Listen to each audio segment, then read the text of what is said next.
YouTube!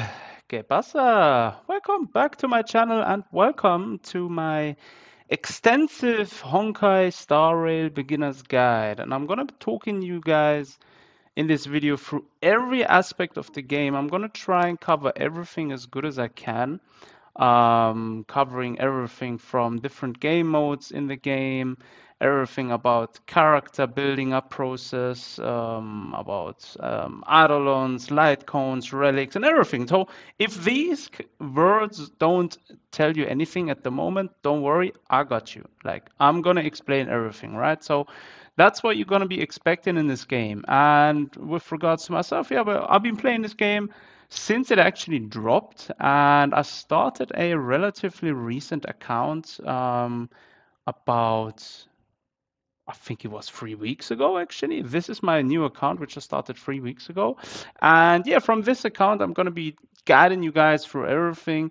I'm going to be talking you guys through where to focus on, how everything works in the game, and so forth. So definitely stick around if you're fresh to the game and you're looking for some explanations on anything within Honkai Star Rail. By the way, if you also are interested in Bleach Brave Souls, which is another game of the gacha genre, then do check out my channel. I have an extensive Bleach Brave Souls beginner's guide on my channel as well.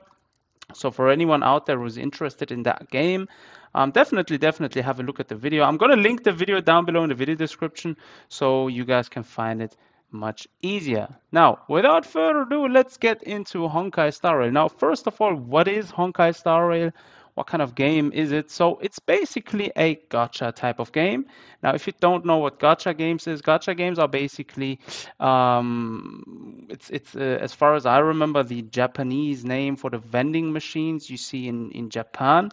However, in terms of games, we translate that into games where you can actually spend in-game currency to get certain characters, where there are different drop rates on and chances to get a specific character within the game. So that's in a nutshell. Gacha games are basically collection games where you collect characters and materials and so forth, and you complete missions within the game to progress further on. So they typically start off very lightly in the beginning, have mostly a extensive end game. And for all those that maybe know Genshin Impact is basically from the same makers as Star Rail, and hence there are a lot of similarities as well, especially from the menu UI and from the character development screens and the system behind the characters and everything. So there is a lot of similarities, however, a lot of differences as well, right? So that's just first up front. Right. Now let's jump into some things. First, we're going to be, by the way, I've included a complete timeline for this video at the bottom in the video description. So in case you're looking for something specific, go have a look at our timeline. In case you just want to know specific things, what is that and what is this and how does this work, and that's basically for you guys to have a better way of finding yourself around this video, since it's probably going to be a bit longer, and I'm going to be trying to keeping my mouth shut from now on and just saying what I need to say, right? Let's do this. Right, first up, we're going to be talking about missions in Honkai Star Rail and what these missions are and why do you have to do them. So basically, Honkai Star Rail is like a story kind of game. It has its own story, and in order to progress in that story, you basically do missions. You also have side missions, you have companion missions, and you have daily missions, right? So these are the four. So let's quickly go over to missions. Boom, and we're gonna have a look at these, right? So here are all missions. So you have story missions, which are basically called Trailblaze missions, and in my case, I don't have any more left because I finished all of them. Then you have companion missions. These missions are basically well, as the name suggests, companion missions. You do them, you gain materials and Trailblaze XP. Trailblaze XP is basically this, where you see my Trailblaze level is at level 50. This will go all the way up to level 65 at a maximum, and you will get also XP for this specific player or account level, let's call it like that, right? And that level is also important because some story missions, well, Trailblaze missions, cannot be done unless you're at a certain level, right? So you have to be at level 25 to do a certain level, or level 30 or level 35 to do a certain level, right? So that's definitely one thing to look out for. I'm going to make a separate guide on how to level up fast. Since there are a few tricks on how to level up extremely fast with your Trailblaze level, and you're actually going to be able to reach level 50 within a couple of days, actually. So stick around for that. As soon as the video drops, it's going to be on my channel. So by the way, if you haven't left a follow already or haven't subbed my channel, then do consider doing so at this stage, because yeah, why not? It's free of charge, right? Anyways, let's continue. So companion missions basically are another type of missions. Also, when you complete companion missions, you will have that specific character for which you completed the mission for available to speak to in the trailer, which is basically your main, let's just say, command or central. So when you hit to, when we go to the map and we go to the parlor car, this is basically, let's quickly go over there. This is basically your main command central. So you see there is a few characters. You have Jeopard over there. You have Pom Pom. You have Welt. You have Himeko.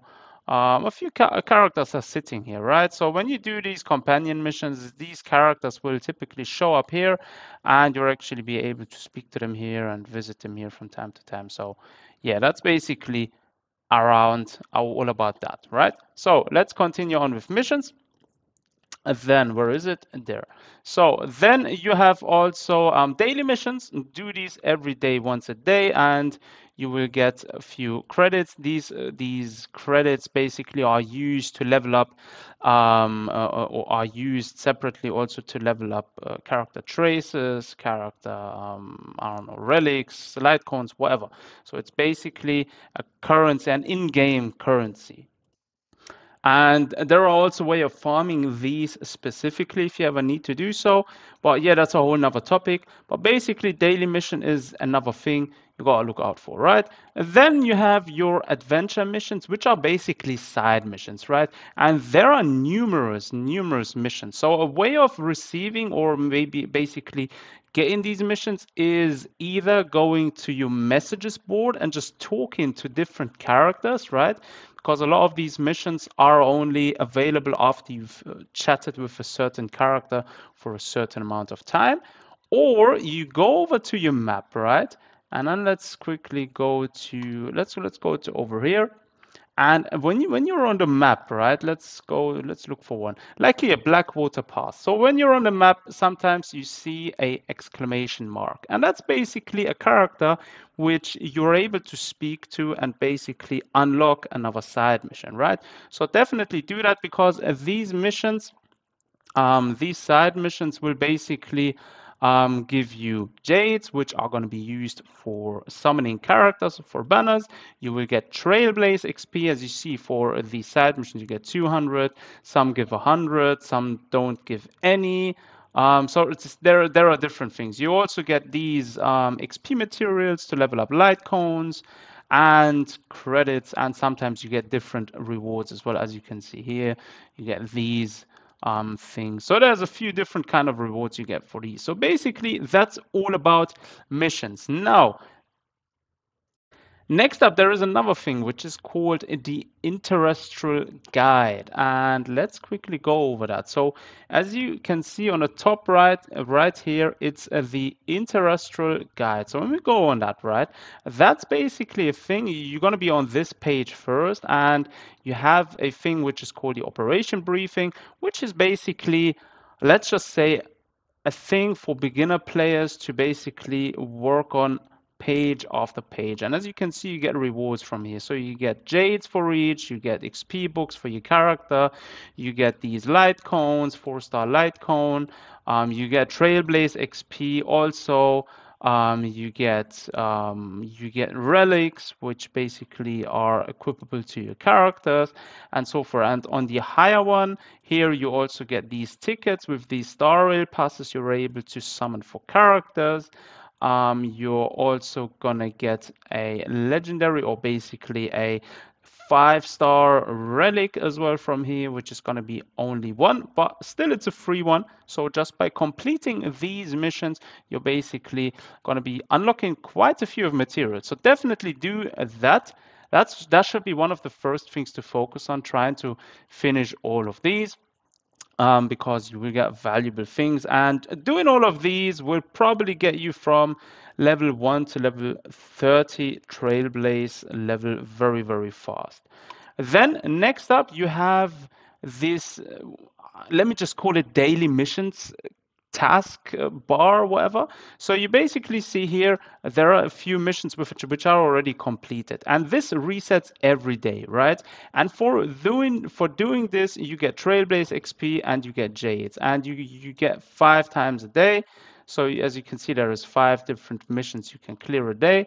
And once you finish them, you basically got your rewards for the day. And that's also a crucial aspect and should be one of your daily routines within Honkai Star Rail to basically progress in your Trailblaze level, right? So as you can see, it says level up a relic anytime or one time. That's very easily done. Or use your technique 2 times, very easily done. Complete simulated universe, any world, just once, very easily done. Inflict 5 times weakness break, and so forth. Or you just do complete one daily mission and clear Calyx Golden 1 times. So these are things you should be doing once a day. Just finish these very quick and you're done. Then next thing, there is also this tab which basically shows you different game modes, or basically different things where you can farm. Mainly focus on this at the end game. So I'm going to be talking about this specifically in a later section of the video, right? But for now, just know this is an overview over things you can do. And when you want to farm, for example, the stagnant shadow, say the first one is shape of quanta. For each one of these, you have to use 30 of your Trailblaze power, right? And this recharges every day, right? So this recharges, I think, within 24 hours. And once you cap it, right? Once you get 240 to 240, you basically it basically gets stored in the reserved Trailblaze power, right? And it will basically, as you can see here, when Trailblaze power reaches or exceeds the max limit, reserved Trailblaze power will begin to regenerate over time. Reserved Trailblaze power recovers 1 point every 18 minutes for a max of 2,400 points. Reserved Trailblaze power can withdraw an equivalent amount of Trailblaze power for a max of 200 points each. So that's basically all there is to know about that. Right, next up there is a thing called assignments. So when you're on your menu UI, you will see on the top right it says assignments. And this is for all those that have played Genshin before. This is basically a feature which allows you to send certain characters for a specific amount of time on missions, right? And say, for example, you need this material, right? So you choose, or let me quickly see which one do I have the least of right now. 359, 258. I think it was this one. Yeah. So say in my case, I need a few more of these, right? So you're able to select the time on how long you want to send 2 characters each time on assignment. You select them, and definitely always go for the characters when you see this little arrow, right?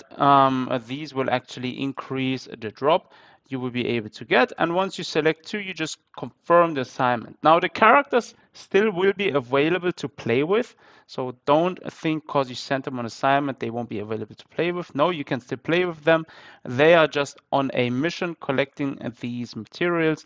And after the time has elapsed, you're basically able to collect it. Now, my recommendation for this is try and get as many character materials as you can, stack up on these, literally stack up, always do them. And I'm usually dividing it, so I'm sending 2 missions a day for these and 2 missions a day, one specific for these are character XP books, basically to level up your characters.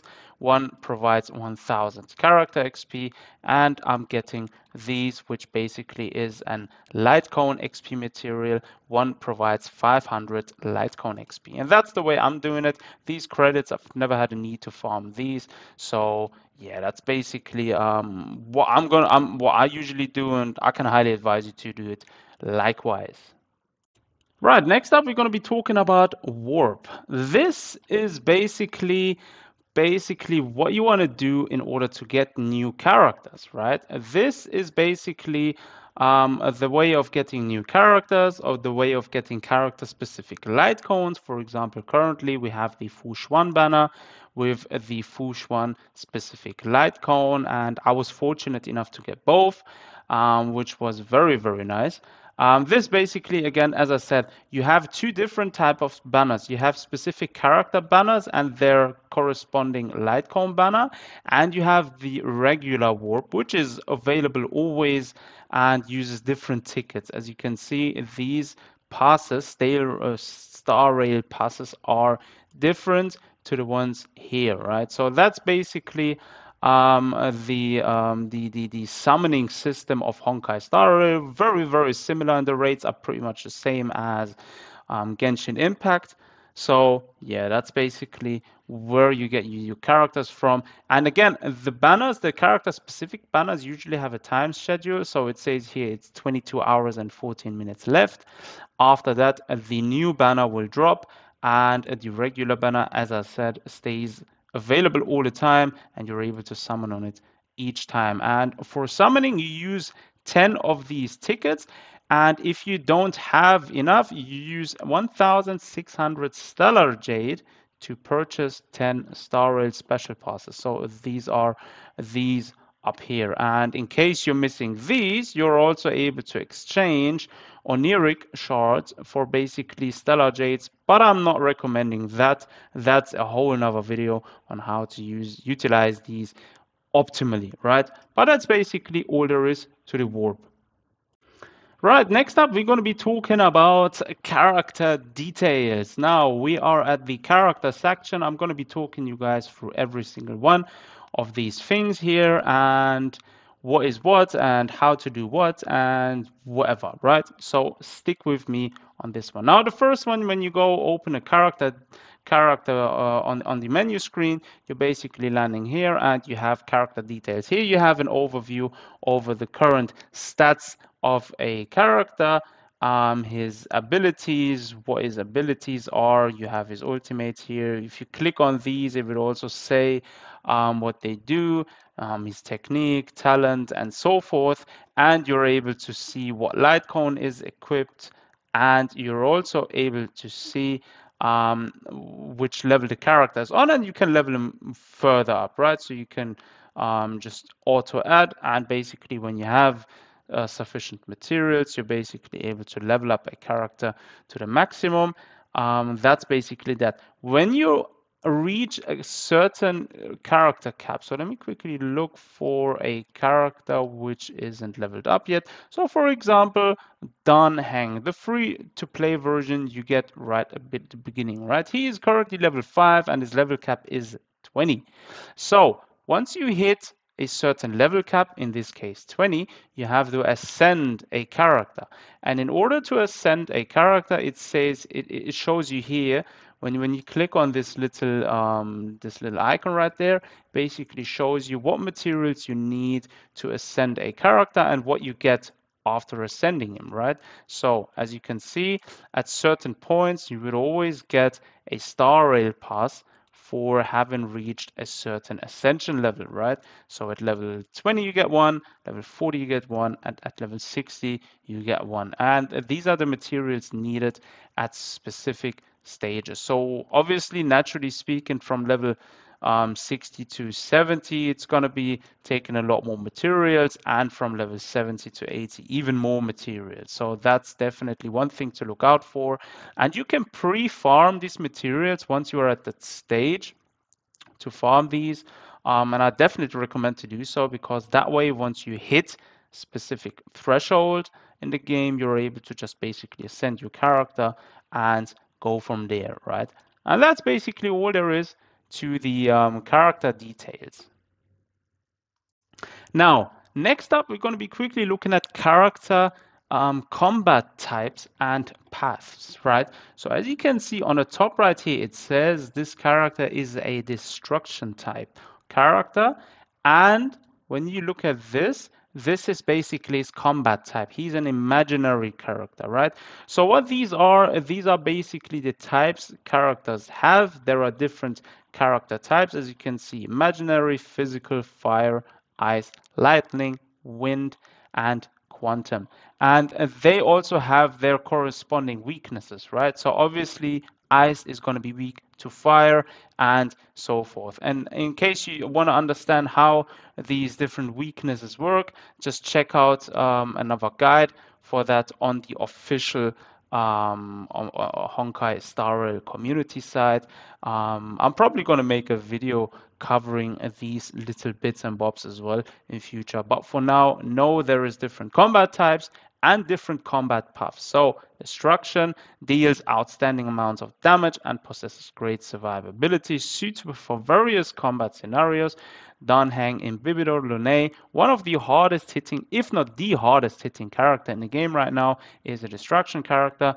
There are different types of characters. So you have preservation characters, which are usually shielding units. You have abundance characters, which are usually healers. Hility characters, which are debuffers, harmony, which is usually support units which apply buffs, and so forth, right? That's basically all there is to combat types and paths. Next up, we're going to be looking at light cones. Now, what is a light cone? Light cone is basically like an equipable card for a or any character, right? And each 5-star character has a specific corresponding light cone, or matter of fact, every character has their own signature light cone. Natasha has a healing light cone. Serval has her signature light cone, the Make the World Glamour. Fu Xuan has her signature light cone, and so forth. So every character has a signature light cone. In the case of Imbibidor Lune, I didn't get the signature light cone. However, the free-to-play receivable light cone, which you can get from Herder's shop, on the Fall of an Aeon, is a pretty good substitute, and it is at superimposition 5. And I'm going to be covering light cones specifically now. Basically, what or how to acquire light cones. Typically, you can acquire light cones by going to warp, and when you summon on any banner, they will also drop. So there is always chances of getting 3 to 5-star light cones from any banner. Just got to be extremely lucky. Usually the 4-star rates aren't too bad. As time progresses, you're definitely going to get a lot more of these light cones. And just look at the light cones. Here are just a few of light cones I've had. So as you can see, this 5-star Welt light cone, I've never used it on any character specifically except Pella, and I've just acquired it just summoning randomly on trying to get the 5-star light cone of Fushuan, and it just dropped as a byproduct, right? So basically, that's how you acquire light cones. Now, a light cone has something called superimposition. Now, when you get a light cone at first, it's going to be at stage 1. Here you see superimposition stage 1. Now, if you get multiple copies of a light cone, you're able to increase at that level and basically go to superimposition 5 at maximum. This basically means the base stats and also the effect of the light cone is going to be enhanced and is going to be even better when equipped to a specific character, right? And also light cones are well, basically the effects of a light cone are only or they only work on a character of the corresponding path, right? So this is a destruction light cone. You cannot give this light cone to, for example, a healing unit, expecting the healer to receive the same effects as a destruction unit. Matter of fact, the healing unit won't get anything except a stat boost, right? So bear in mind when equipping light cones to characters, always go with light cones that have the corresponding path. That's basically all there is to that. Now, light cones can also be leveled up and enhanced. Again, you need materials to level these up and enhance them even further. These materials are farmable in game. So definitely go ahead and pre-farm these materials as well. So once you need them, or once you're at the threshold again to enhance a certain Latcon, you're just able to do so, right? Next up, we're going to be looking at character traces. Now, what is a trace and how do they work? Now, every single character has something called character traces. And these traces are basically well, let's just say these are basically skills or a skill tree every character has. We can unlock different nodes and further enhance the character, right? So when I unlock this one, for example, the crit rate boost, when I unlock it, boom, it's activated. It basically gives my character an increase of 4% in crit rate. And also here, there is a damage boost imaginary. When I unlock this, it gives my character a damage increase by 4.8% in imaginary damage. And these are things you want to be working on for every single character you're going to be using. And these will actually boost your character's damage a lot. And for example, this one is going to be one I need to be unlocking for him. This requires the character to be at Ascension 6, which basically unlocks crit damage increase by 24% when dealing damage to an enemy targets with imaginary weakness. So definitely high power increase for any character out there. And if you want to make the most or get the most damage out of a character, then definitely work on these traces. And again, as I said, these materials are farmable, and always look at the character you're working on. So for example, for Imbibidor Lunae, there is no point really of leveling up his basic attack at first, right? Obviously, you're going to get a little bonus on top. However, the ones you should be focusing on is, for example, his ultimate, his skill, and his talent. These are things you want to be focusing on, right? And these different nodes around the corners, which increase base stats, right? So that's regarding or about traces. Next up, we're going to be looking at relics. Now, relics are basically the equipment or the accessories, if you like to call it so, for a character. And every character can hold four specific relics and two pieces of a set, which I don't even know what it's called, but you're basically able to hold 6 relics for a character in total, right? So a link rope and a planar sphere, and you're able to hold feet, body, hands, and head. Now, the stats for the ones I have right now aren't optimal because on this account, I've only around now started actively farming for relics. I was mainly focusing only on leveling up my Trailblaze level as fast as possible. However, there is different kinds of relics. So when we go, for example, on the hands, as you can see, there is different types of relics, right? And in order to know what relics are good for which character, you got to be looking at the set effect and probably go with some guides from the official Star Rail community place where you can get infos about which set is going to be the best for a specific character. For example, for someone like Dan Heng in Bibidor Lunae, the best set you want to be giving him is the 4-piece Wastelander of Banditry set. Why? Because a 2-piece set increases the imaginary damage by 10%. Now, he's a main damage dealer, right? So he's going to be profiting from that a lot. 4-piece is when attacking debuffed enemies, the wearer's crit rate increases by 10% and their crit damage increases by 20% against imprisoned enemies. Now, an imaginary character has a chance, a base chance of proccing the status ailment, which is called Imprison, which basically immobilizes an enemy and damages them over time. And whenever an enemy is inflicted by this status ailment, you will be dealing extra crit rate and extra crit damage for that specific character. So that's why this set is, for example, for someone like in Bibidor Lunae, the best set you want to be having. As for specific stats, now this is where the true end game starts, right? When you're at the point to grind for relics, you want to be grinding for the most optimal piece and level these up, right? So as you can see, he has HP, attack, crit damage, and effect hit rate. Now, not the best. Attack and crit damage are good, but ideally we want to have something like crit rate increase, crit damage, and attack increase. So the HP is kind of lost here. The same for his hands. It's all right because it has attack for now. The body is kind of rubbish because it only has 3.2% crit rate and 6.9% attack. Defense is rubbish. And the feet is all right because it has speed, attack, crit rate. So it's actually a good piece. However, there is better pieces out there. So the true grind of the end game is obviously farming for specific relics. So you're most likely going to be spending 3 months trying to hunt the perfect relic for a specific character, which is probably for some annoying, but I really enjoy this kind of end game grinding. It definitely gives me some something to work on. And yeah, that's all there is to know about relics. Again, with the Flanner sphere and the link rope, also check which one is going to be the best for a specific character. Again, also try and grind here for the specific stat increase which you are looking for.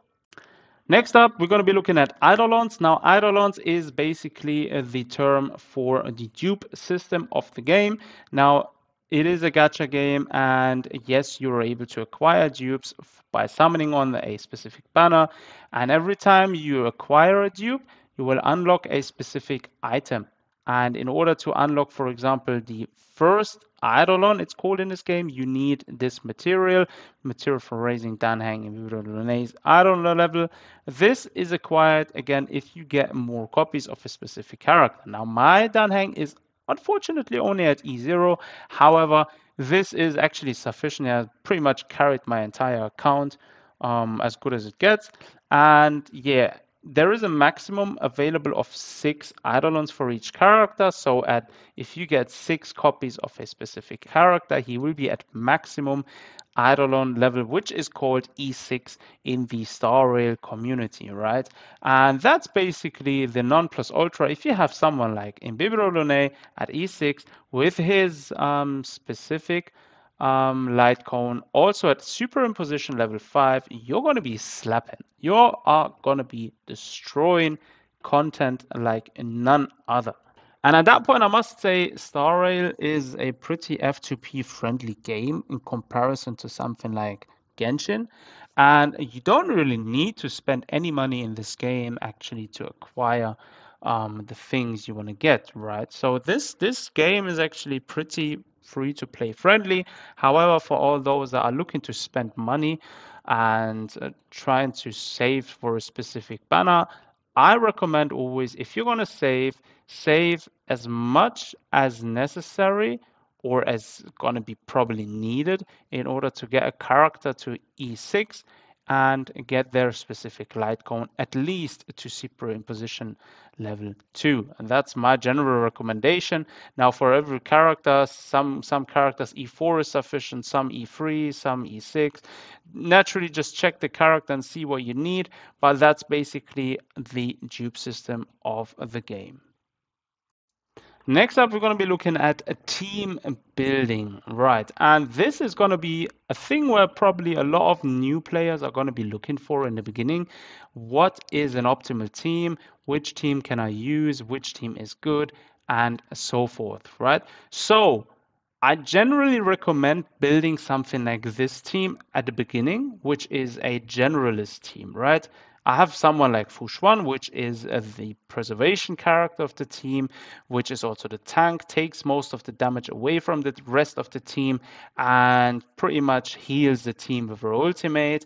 Also has her skill, which basically further buffs the team. Then you want to have one main damage dealing unit, in my case, Dan Heng in Bibidolone, someone who can deal heavy damage, preferably AoE or single, depending on what your playstyle is, and that's one thing to look out for. Then you want to have another support unit, in my case, one of the best SS tier support units in the game, which is only a 4-star character, Ting Win. She has perfect harmony with someone like Dan Heng. You could also use someone like Bronya. Bronya is also a very, very good substitute. Or you could use someone like Pella. She's also very good. But there are different characters you can use. So just play around a bit, check a few guides on what the most optimal team is, and you're good to go. And in my case, I've also threw a healer in there.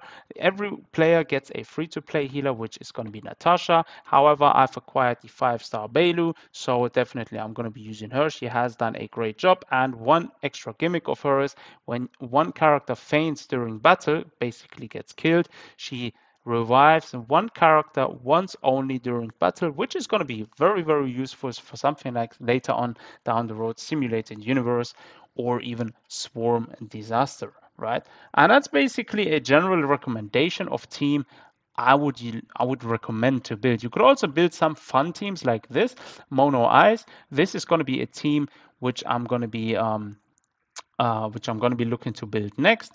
Or you could also go with a specific character enhanced team, right? So someone like Dan Heng in Bibidolone needs specific characters to go with him, right? He doesn't unfortunately work with every character. So someone like Bronya Pella is going to be great matchups with him in a same team.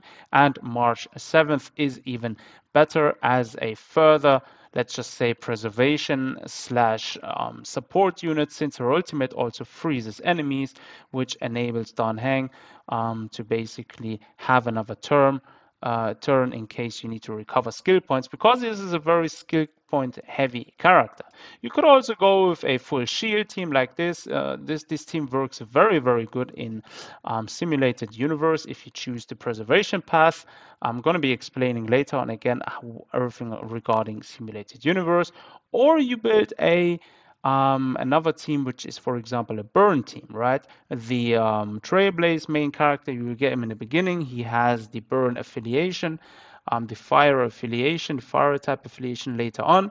You could throw a healer in there, put in Asta, which is a free-to-play harmony slash support unit. And if you have a main damage dealing unit for fire, for example, Hood or Himiko, then you are good to go with a fire team, right?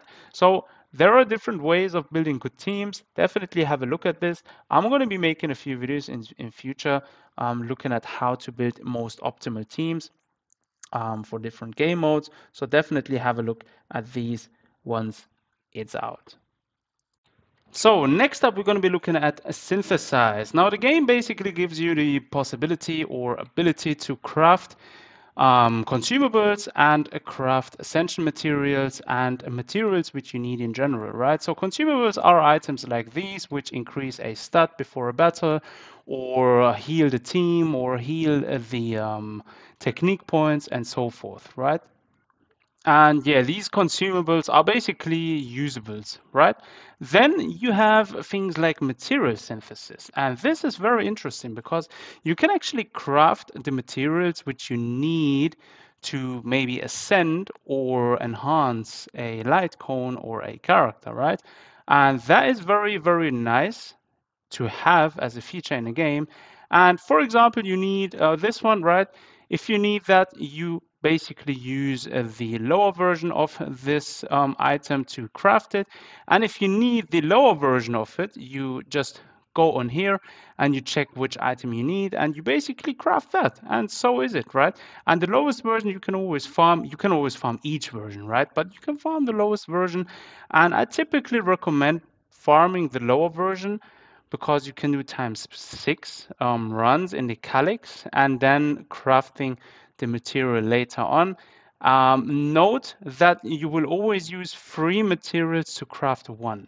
Right, that is basically the only thing. So you will always craft 3 materials for 1, which is, yeah, you got to do the math yourself, right? Then you have also material exchange. You can exchange materials for something else, right? So you can use other materials to exchange them for another material. And then last but not least, you have something called relic crafting. Now, in case you're at that stage where you're able to start grinding for your perfect relic, you can basically choose which part of a relic you want and grind it and craft it yourself. For example, if you need the headpiece of the champion set, you utilize 100 of these. Now, I wouldn't recommend this early on. I would rather recommend you grind them first. And when you're at that stage where you need a specific piece, right? Then you might as well go ahead and do it, right? And you can do a customized synthesizing here as well with specific items, but that's that is actually an entire different topic. So we're going to do a separate video on this in the future also, but for now, just know you can craft relics. Now we're going to look at the different game modes, right? And specifically, we're going to be looking first up at Forgotten Hall, because Forgotten Hall is something which is a progressive kind of game mode where you have stage after stage, and after clearing it, obviously you get materials, you get rewards, and let's quickly teleport to it, right? So you have different ones. You have when you go on here, you have once the memory, the Forgotten Hall. You have the Voyage of Navis Astrider, and you have the last vestiges of Towering Citadel. You also have this one.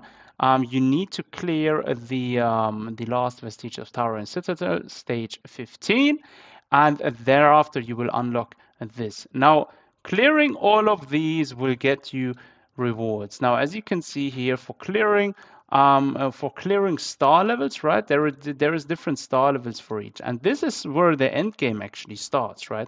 So you have different star levels, as you can see, win with at least 12 cycles, 18 cycles, no more than 1 download card, and so forth, right? And this is basically something where people do actually like crazy speed runs where they do like 1 cycle or 0 cycle runs and whatsoever, right? And there is different team compositions you can use for each of these. For example, here for stage 14, you actually need to use 2 different teams, right? So the character building material expenditure is going to rise very high once it gets to this, because you need to build multiple characters in order to be able to claim multiple different stages of these Forgotten Halls. And that is basically part of the end game, and definitely something you should be going into as early as you can and try and complete as many as you can early on, because I believe for the first initial missions you need to clear to stage 12, I believe, in order to unlock. Let's quickly have a look at it. For the operation briefing, yeah, you need to clear stage 12 of the Forgotten Halls memory in order to unlock one of these, right? And I'm recommending definitely go to at least stage 12 to unlock this. It will give you a free 5-star relic, which is something nice to have, right? So yeah, that's basically the Forgotten Hall. Next up, we have the simulated universe. And this is one of my favorite game modes actually. It is located, when you go to the map, it is on the Star Rail map on Herda's space station. And you go to the master control zone, go down here to the bottom left, and here it is, Herda's office, right? And once you're here, you just go up to the terminal, press F or whatever you're playing on, and this is where you start, right? So you have this simulated universe. You have different worlds, world 1 to 7, and these worlds basically drop relics These worlds also drop materials, as you can see. The higher difficulties, for example, when we go to World 3, on the higher difficulty, will drop even rarer materials. You will also get these 5-star relics from here. Now, as early as you start the game, I recommend right at the beginning, try your best to get to at least World 5, right? Because World 5 is where you get guaranteed a 5-star relic each time you clear it, right? You only get one, but at difficulty 1, you get at least one 5-star relic, which is the Pan Cosmic Commercial Enterprise set or the Celestial Differentiator set, right? And this is something you want to be able to get right at the beginning because it's something you can farm at World 6. Again, you would also able to get one different set, the Bellobok and the Insert Salsodo. I don't even know how to spell that. Anyways, you will get another different set of 5-star relics. And that's something you want to be grinding. And the simulated universe has different difficulties, right? It goes all the way up to difficulty 4 on this one. I believe on World 7 it was also 4 difficulties. Yeah, each one has maximum of 4 difficulties, starting from World 3. World 1 and 2 only have 1 difficulty, and obviously the higher the difficulty, it's going to be much more difficult. Speaking about it, right? And some of these you will get a guaranteed set. For example, here, clearing World 7 for the first time, clearing World 3 for the first time, difficulty 3, and so forth. So this is something you want to be grinding. As a reward of these, you get once a week, for example, this one will reset. You can increase your score just by playing the different simulated worlds and get these rewards, right? And I definitely recommend doing this every week, filling this up 100% because these rewards are very useful, especially this Herda bond ticket. And this one is going to be used to buy things from Herda's shop. And if you check Herda's shop out, you're able to buy Star Rail passes, you're able to buy also 5-star light cones, which are free to play.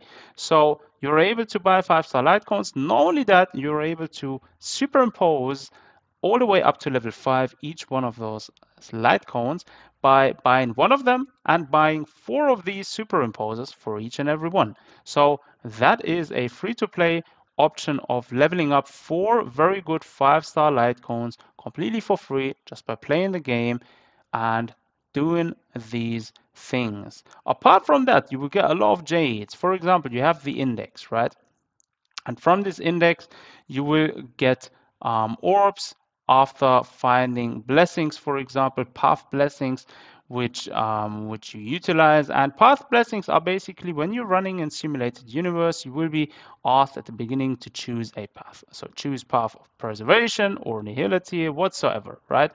The path you're choosing, for example, if you're choosing the preservation path, or let's say the abundance path, this path will basically have an ultimate attack, and it basically recharges as you play in within the simulated universe. So you go from stage to stage, fight enemies, and so forth, and you will basically charge up energy, and during a fight you will be able to use it multiple times. For example, the abundance one doesn't deal damage, but it heals your entire team, clears debuffs, and also gives you the chance of reviving a team character once in a fight without losing a fight and without losing a team character, right? So that's one thing. And once you unlock these different blessings, you will get one of these blessings, or maybe 2 or maybe 3 sometimes, after every battle you fight, right? And after getting one for the first time, for example, these 3 right there at the bottom, I haven't unlocked them yet, right? Once I unlock them, I will get orbs from, I will get jades from this as well, right? So I believe you get, let's quickly see. Yeah, you get 30 jades for one, or as you can see, it says here, number of blessings unlocked, 5, 12, 18, 22, and 24. So we get different amounts of jades at certain threshold points, and that is for each and every single one of these paths, right?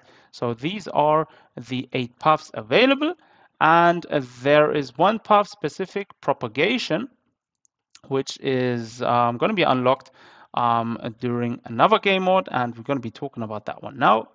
And that game mode is called the Swarm Disaster.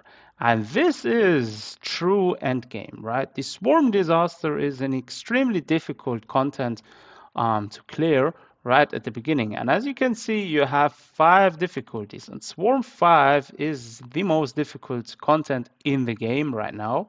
And this is subject to actually further enhancement in the future. There have been rumors about the introduction of Swarm 6 and higher difficulty. So that's just one thing. But definitely Swarm 5 is actually at the moment the hardest content in the game.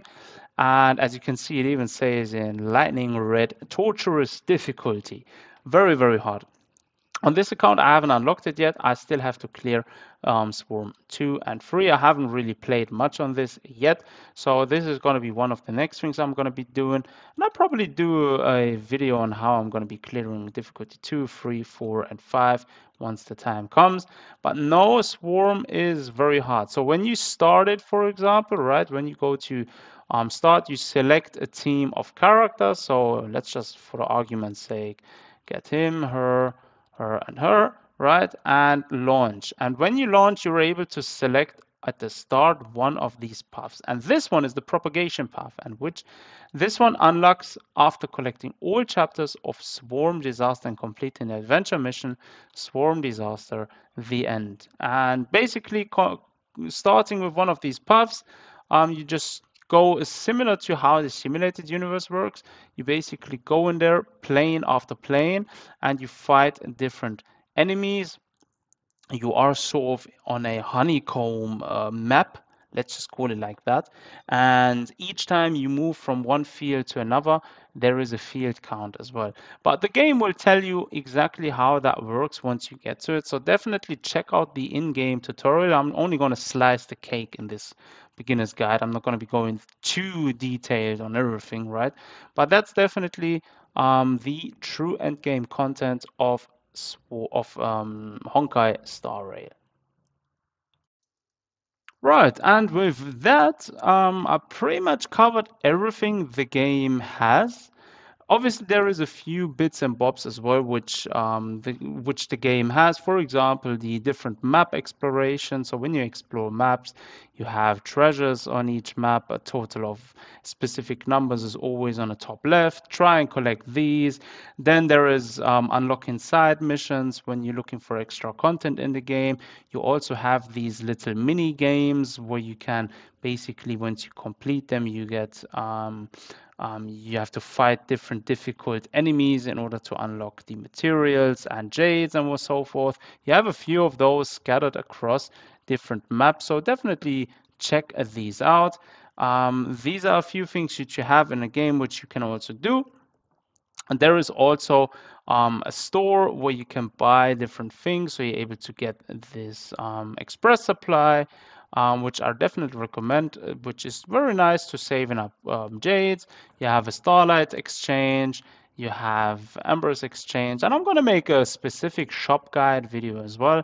Just going to showing you guys a bit here. So these are a few things which you can also check out in the game. There is also a friend system, which is kind of useless, let's say, because yeah, you can't really do much with your friends at the moment, right? You can chat with them, and that's basically it. Maybe they introduce like a feature as we know it from Genshin, where you can play with them together. At the moment, you can use you can use their character to basically assist you during battle. That's one thing. And yeah, you also have an achievement where you can unlock different achievements of the game and basically get jades for it. That's another thing the game has to offer. You have a bookshelf, data bank, you have in-game tutorials where you can always look up things that you might have missed in the past and so forth. So the game has a lot to offer, and I do really hope this beginner's guide was useful to you guys. And if you liked it and this beginner's guide was good, then definitely leave a thumbs up. Consider subscribing to my channel, drop a comment down below, and thanks for watching. Take care of yourselves, and I'll see you guys next time.